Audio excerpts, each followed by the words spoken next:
नमस्कार. लग्नाची बेडी मालिकेत आपण पाहणार आहोत की राघव आणि राणीच्या लग्नाचं रिसेप्शनची सगळेजण तयारी करणार आहे आणि काकू बोलतात आपण उद्याच्या उद्या हे रिसेप्शन करायचं. तेव्हा आई बोलतात की त्यांच्या लग्नाचे सगळे विधी तर झालेले पण नाही, मग कसं काय. तेव्हा रश्मी बोलते हे सगळं जर सिंधूला जर कळलं तर की त्यांच्या लग्नाचे विधी झालेले नाही. तेव्हा काकू बोलते हे मुळीच तिला कळता कामा नये. तेव्हा सगळेजण आपण मिळून तिच्यापासून हे सगळं लपवायचं, तिच्या कानापर्यंत ही खबर गेली नाही पाहिजे. आपण उद्याच्या उद्या सगळी तयारी करायची, मी सगळं मॅनेज करते आणि उद्याच आपण रिसेप्शन करायचं. इकडे राघवला आठवत असतं सिंधू कशी तिच्या मित्राची बाजू घेत होते आणि त्याच्यासाठी ती किती बोलत होती, किती ती मनापासून सगळं त्याच्यासाठी करत होती. हे सगळं आठवून त्याला संताप होत होता. त्याला आठवत होतं की त्याला बेडी घालण्यासाठी मी पुढे गेलेलं असताना ती कशी आमच्या दोघांच्यामध्ये उभी राहती, त्याची बाजू घेते. हे सगळं त्याला आठवून खूप वाईट वाटत असतं की सिंधू माझ्यापासून किती दूर गेली. इकडे सिंधूलाही आठवत असतं तिच्यावरती सगळ्या घरच्यांनी किती आरोप लावले आणि रश्मीही बोलत होती तो तुझा मित्र वाटत नाही, सावीचा बाबाच जास्त वाटतोय, असं सगळं ती बोलत असते. राघवही बोलतो की मंगेश ह्या घरात पुन्हा आला नाही पाहिजे, तोही किती माझा आणि त्याचा राग करतो. हे आठवून तिला खूप वाईट वाटत असतं, ती रडत असते. इकडे राणीचीही घालमेल होत असते, तिलाही खूप वाईट वाटत असतं की राघव सिंधूची किती बाजू घेतो. काकू जेव्हा बोलत होत्या की तू विनू आणि राणीची काळजी घे, तेव्हा तो सतत सिंधूची आणि तिच्या मुलीचीच काळजी करत त्यांना दिसत होता, त्यांची बाजू घेत होता. राघव कधी माझं होणार की नाही ह्या विचारात ती जळत होती. सगळेजण सकाळी नाश्ता करण्यासाठी टेबलवर येतात. सगळ्यांना नाश्ता द्यायला सुरुवात होती. तेव्हा राघव घाईघाईने जात असताना राणी त्याला आवाज देते. त्याला बोलते अहो तुम्ही नाश्ताही केला नाही आणि निघाले. तेव्हा तो बोलतो मला आज खूप घाई आहे, मी ऑफिसमध्येच नाश्ता करेल. काकू त्याला बोलतात इकडे ये, मला तुझ्याशी जरा बोलायचं आहे. तेव्हा तो बोलतो मला खूप घाई आहे, काय झालंय सांग पटकन. तेव्हा काकू त्याला बोलते हे बघ आज तू ना सुट्टीच घेऊन टाक, आज मी तुझ्या आणि राणीच्या लग्नाचं रिसेप्शन ठेवलं आहे. हे ऐकून राणीला खूप आनंद होतो आणि ती आनंदाने राघवकडे बघते, तिला त्याचं रिॲक्शन बघायचं असतं. तेव्हा तो चिडचिड करतो की माझ्याकडे वेळ नाही आणि हे दिखाव्याची नाटकंही तुम्ही करू नका, रिसेप्शन वगैरे काही करू नका. तेव्हा ती बोलते मी तुला सांगत नाही आहे, विचारत नाही आहे, सांगत आहे. तेव्हा आईही बोलते माझ्यासाठी तरी रिसेप्शनला तयार हो ना, तरी तो नाहीच बोलतो. तेव्हा राणीही बोलते प्लीज आपण लग्नाचं रिसेप्शन करूया, माझ्यासाठी तरी हो म्हण. तेव्हा त्याचा नकारच असतो की आपण हे रिसेप्शन करायलाच नको, त्याचं म्हणणं तर नाहीच असतं. पण काकू सांगतात नाही हे रिसेप्शन होणार आणि तुला ते करावंच लागणार, तेव्हा तू आज घरी राहा.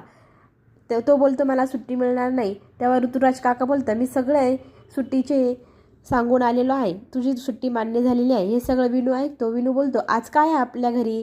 तेव्हा बाबा सांगतात तुझ्या आई आणि बाबाच्या लग्नाचं रिसेप्शन आहे आज रात्री. तेव्हा त्याला खूप आनंद होतो की पार्टी होणार ह्या घरामध्ये. तेव्हा काकू बोलतात हो पार्टी होणार आणि तुझ्या सगळ्या मित्रमैत्रिणींनाही बोलव. तेव्हा तो बोलतो मला सावीला बोलवायचं आहे आणि राघव पटकन नकार देतो की सावी आणि सिंधू येणार नाही रिसेप्शनला. तर ऋतुजा बोलते तूच तर तिला ह्या घरात आणलं आणि आता पार्टीलाही घ्यायला नाही बोलतोय. तेव्हा तो विनू बोलतो प्लीज सावीला येऊ द्या ना. हे सगळं सिंधूच्या कानावर पडतं आणि सिंधू तिथे ऐकत असते. तो सगळ्यांना सांगत असतो सावीला आणि काकूलाही आपण रिसेप्शनला बोलूया, पण राघव नाहीच बोलतो म्हणून त्याचा चेहरा उतरतो. राणीही बोलते प्लीज विनूसाठी आपण त्या दोघींना इथे बोलवूया ना. तेव्हा सिंधूला राग येतो आणि ती बोलते आम्हालाही तुमच्या रिसेप्शनला तुमच्या पर्सनल कार्यक्रमात येण्यात अजिबात इंटरेस्ट नाही, आम्ही दोघी कुठेतरी बाहेर जाऊ म्हणजे तुमचं रिसेप्शन सुरळीत पार पडेल. तेव्हा विनू बोलतो तुम्ही सगळेजण खूप वाईट आहात, त्यांचा सतत अपमान करत असतात म्हणून काकू बोलल्या आम्ही दोघी येणार नाही, दोघी जर आल्या नाही तर मला खूप वाईट वाटेल. मग राणी त्याची समजूत काढत असते, मोठ्या माणसांना असं उलटून बोलायचं नसतं. मग विनू रागाने निघून जातो. सावी जर येणार नसेल तर मलाही पार्टीला यायचं नाही. मग राणी सगळ्यांना समजवते आपण आता रिसेप्शन करूया. विनूला खूप वाईट वाटत आहे. तेव्हा राघव तयार होतो पण बोलतो सिंधू आणि सावी येणारच नाही. सगळेजण त्याला रागवतात. मग तो तयार होतो. इकडे तो सावीला भेटायला येतो. सावी तिच्या कपड्यांच्या घड्या घालण्यात मग्न असते आणि राघव तिला बघतो की किती हुशार आहे, किती छान घड्या करते. तिच्या आईने तिला सगळं समजवलेलं आहे. एवढ्या लहान वयात ती सगळं मॅनेज करते. तेव्हा तो तिच्याजवळ जातो आणि तिला म्हणतो, हे सगळं तुला कोणी शिकवलं गं करायला? तेव्हा ती सांगते, मला सगळी कामे माझ्या आई शिकवती. मला आई सांगते, मी सगळं तसं करतो. तेव्हा राघव तिच्याकडे बघतो आणि बोलतो, आज आपल्याकडे एक पार्टी आहे आणि त्याच्यासाठी मी तुला आमंत्रण देण्यासाठी आलोय. हे ऐकून सावीला खूप आनंद होतो. पार्टी लग्नाची ती काय असते? तेव्हा तो बोलतो, तू पार्टीच समज आणि पार्टीला ये. तिला खूप आनंद होत असतो. ती आईला बोलते, काका आपल्याला पार्टीचं आमंत्रण देण्यासाठी आलेले आहे. आई मला पार्टीला जायचं आहे, मला खूप आवडतं आहे काकांनी आपल्याला आमंत्रण दिलं आहे म्हणून. तेव्हा सिंधू तिला बोलते, आपण कुठल्याही पार्टीला जाणार नाही, आपल्याला रात्री बाहेर जायचं आहे. तेव्हा ती रागवते, तू अशीच करते नेहमी, माझं कधीच काय ऐकत नाही. मला काकाने आमंत्रित केले, मला जायचं आहे. तेव्हा सिंधू नाही बोलते. मग ती रागाने जायला निघते.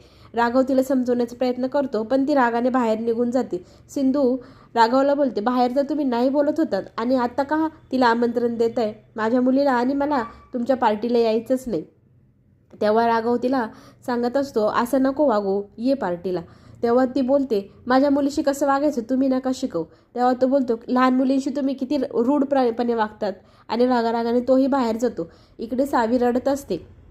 तिची समजूत काढण्यासाठी राघव तिच्या मागे येतो, पण ती रागावलेली असते. ती त्याच्याजवळ जाते तेव्हा ती बरंच लांब पळते.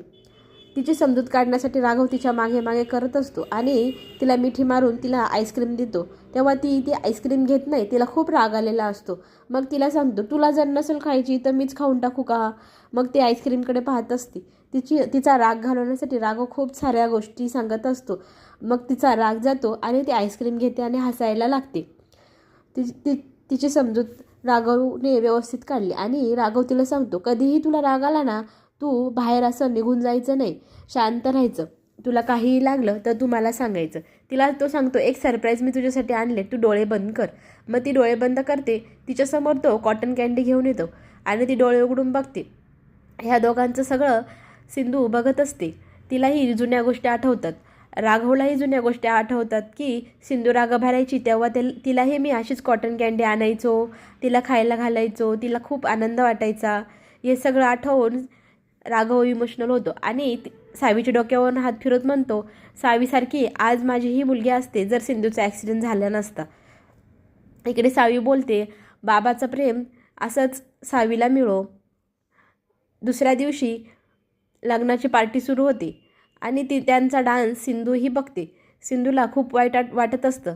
तिचं मन तुटत असतं. त्या दोघांचा प्रेम, त्या दोघांचा डान्स सगळं ती बघत असते. तिला खूप वाईट वाटत असतं.